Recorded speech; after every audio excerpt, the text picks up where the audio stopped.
Hey Outlaws, how's it going, man? Hope you guys are doing well and you are killing it in Red Dead Online. And in this video, I'm going to talk about a couple of ways, or really the funnest way to make the most money and the most XP possible in Red Dead Online. But before I get into that, man, if you enjoy my content, if you've ever enjoyed my content, ever seen any of my videos, go ahead and hit that subscribe button. It helps me out greatly, helps the channel out greatly, and I appreciate those who's already subbed to the channel. And also do me another favor and hit the notification bell so that you are alerted the next time that I drop a new video. Now that that's out of the way, yo, let's get right into it. Alright guys, so this month, Red Dead Online has one of the best bonuses that they often run, and it is the 3 times the money, 3 times the XP for all call to arms. Now, call to arms are one of the funnest modes in the game. You will have tons of fun, and it's so challenging. It's one of those modes that you can do over and over again. And I'm going to show you one of my favorite call to arms to do when this bonus comes around, because you want to make sure you're doing the easiest and really the simplest call to arms that you can control the flow of everything to ensure that you get the most money and most XP out of it. So we're going to get right into it. Now, before you go into the call to arms, you want to make sure you have a couple of things. If you are good with a sniper rifle, you want to make sure that you have a sniper rifle or a repeater with a scope on it, because the scope is going to come in real handy, especially when you're trying to kill all those enemies at a distance before they get to you. And you also want to make sure that you have a shotgun, because the shotgun is going to be key to putting any and everyone down quickly, especially when those bucket heads come around.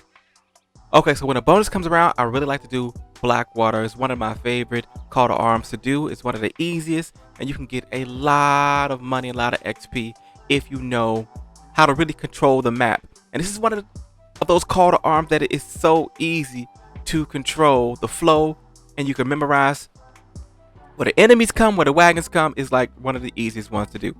So when you get to Blackwater, you want to come right in here. Now you're going to have a bunch of people that you can position. You'll have a couple on position here, but what you want to focus on is positioning those in the back.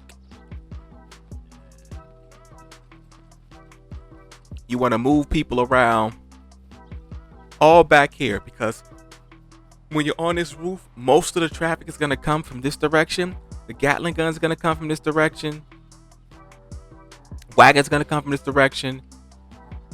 Pretty much the bulk of everything comes from this direction. So you want to make sure you have enough of the townspeople back here. You can put the townsperson on that end of the roof, and you want to make sure you go over here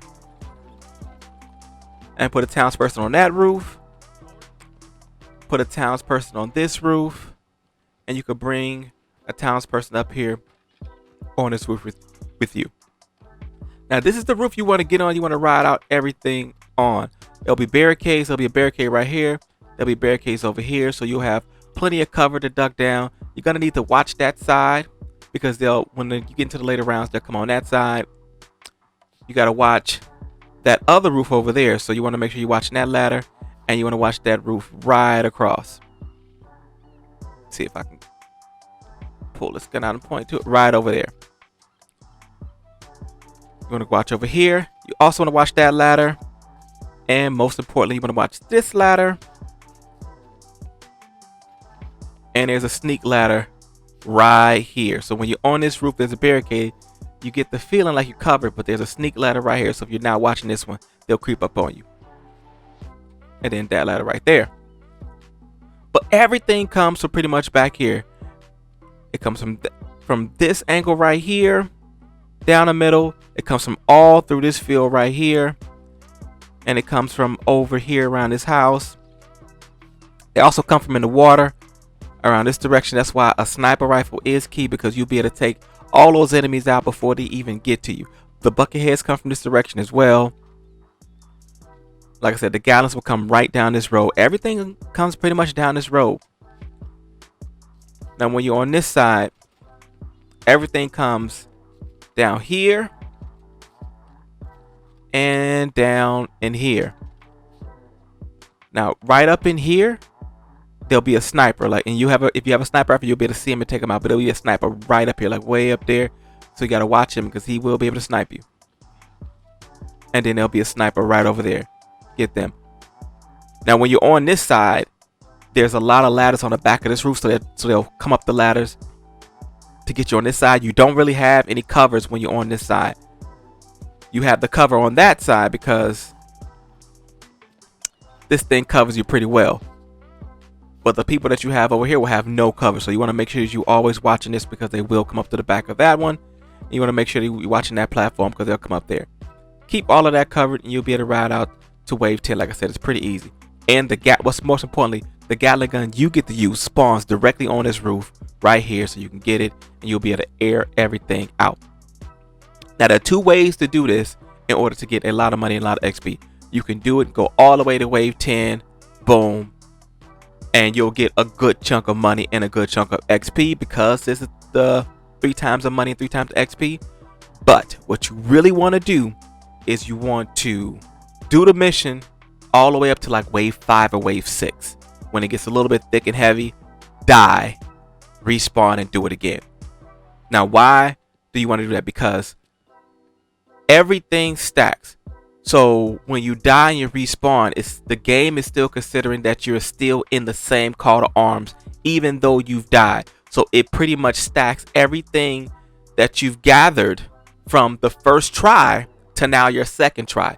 If you go all the way to wave 10 and finish the mission, it's done. You get everything, you get all the payout, all the XP for that mission, and now you gotta wait the 30-minute cooldown to be able to do another call to arm. With this way, going to round 5 or 6, dying or respawning, you don't have to wait. You still get a big chunk of XP and a big chunk of money, and then you respawn, and all that money from the previous round stacks onto the next one, and you continue to stack that. So you can end, like I've done it one time, I ended like with like $1,000. Like, it was stupid how much money that I got with the bonus and the XP that I got. So it was dumb. It was so dumb how much money we got. And I ran it with one of my posse members who was like super low. He was like level 5, and by the time we got done, he was already at 50. Like, it was crazy. So that is the best way to do it, to get the most money possible, especially this month. And you could do it every day. You'll be max if you do that every single day. You play a Call to Arms every single day, and you stack and stack and stack. If you're not max level, you'll be max level in no time. Like, honestly, no time. And you have a stupid amount of money to be able to go and buy everything you need, especially those things that you need to get from the fence and all the pamphlets and stuff. So if you are in need of money and you are really trying to get XP to level up, Call to Arms is the way to go. I like this. Call to Arms is the way to go. Like I said, it's so easy. New players can be able to do it. It is definitely easy. And a lot of the other Call to Arms are a little bit more challenging, especially if you haven't been in the game long enough to know the mechanics and know how to get through some of the stuff that they throw at you. And the fact that a lot of the Call to Arms don't really have good high ground. This one does. This one has the best high ground of all the Call to Arms. So that's pretty much it. I've given you the keys of the kingdom, showed you exactly where things are going to come from and how to be able to maximize the bonuses this month for the Call to Arms, to be able to get more money, more money, more money. Let's not forget XP. But that's it for this one. Hope it was helpful in some way, shape, or form, man. If it was, do me a favor and hit that subscribe button. Continue to help me grow. Also, do me a huge favor and hit that like button and let the YouTube algorithm know that you enjoy this type of content, so that they shoot it out to others who might enjoy this type of content as well. And do me one more big favor, man. Hit the notification bell so that you are alerted the next time that I drop a new video. That's it. I'm about to get out of this rain, and I'll catch you guys on the flip side.